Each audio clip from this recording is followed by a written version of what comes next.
Mukhang tinuldo ka na itong sa Senator Trillanes. Ito ang posibleng pagtakbo ni Digong sa Senado sa 2025. Tatakbo bilang senador, itong si Rodrigo Duterte.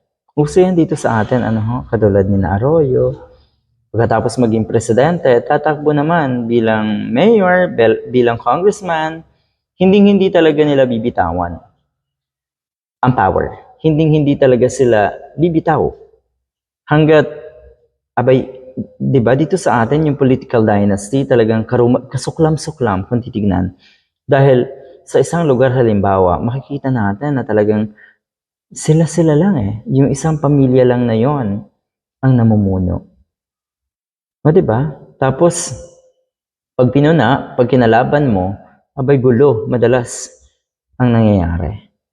Alright, so totoo ba na tatakbo etong si Digong? Mukhang may katotohanan dahil alam naman natin pag nanggaling na sa bibig ni Trillanes, ni dating Senator Trillanes, sigurado tayo may katotohanan.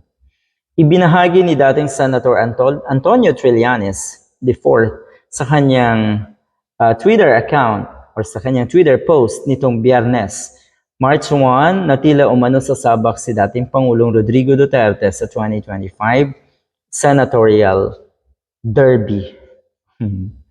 Siguro, yung mga ginagawa niya ngayon na pagpapapansin, yung ginagawa niya ngayon na parang testing the water, alam niyo yun? Parang tinitest niya kung meron pa ba siyang mga supporters.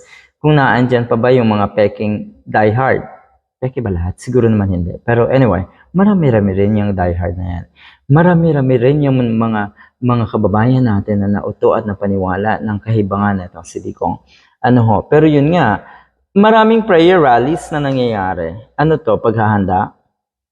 Yung tipong tinitignan kung marami pa bang supporters, kahit siguro alam naman nila sa sarili nila na yung mga gatherings na ganito, yung mga prayer rally na yan, alam nila na sila ay gumagastos ng limpak-limpak dahil naghahakot at nagbabayad ng mga attendees.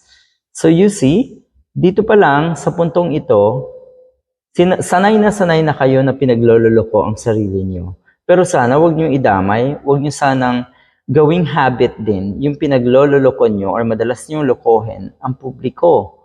At sana sa mga kababayan natin, sana po tandaan natin na walang magpapaloko or walang manluloko, mananawa yung mga manluloko na yan kung hindi tayo magpapaloko.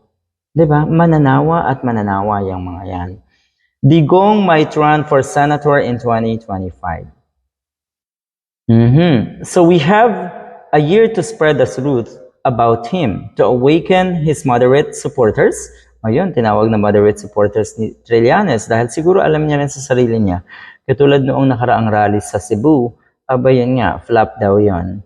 Supporters, and so he'd be stunned by the new voters. Let's not be passive or else panalo ulit yan.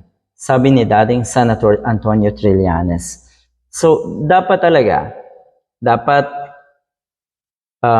lahat tayo ay maging aware at kung sino man yung nasa paligid natin, impluwensyahan po natin na maging aware din kung ano ang kahihinatnan uli ng bansa natin kung madagdagan sa Senado ang mga katulad ni Robin Padilla, Bato de la Rosa, Tolentino, Bongo, at yun nga ito, kung madagdag pa ito si Digong. Lalo po talagang magiging kawawa ang bansang ito. Kaya ulitin natin tama sa Senator Trillanes, huwag po tayong maging passive. Let us try to educate others, educate Filipino voters kung anong klase, katulad nga ng sinabi ni Senator Defensor Santiago, this man is one of the most dangerous men in the Philippines. Na ang ibig sabihin, pag ikaw ay dangerous, sanay ka sa krimen. At hindi ka naman dapat talagang katakutan, pero dapat iwasan. Good luck.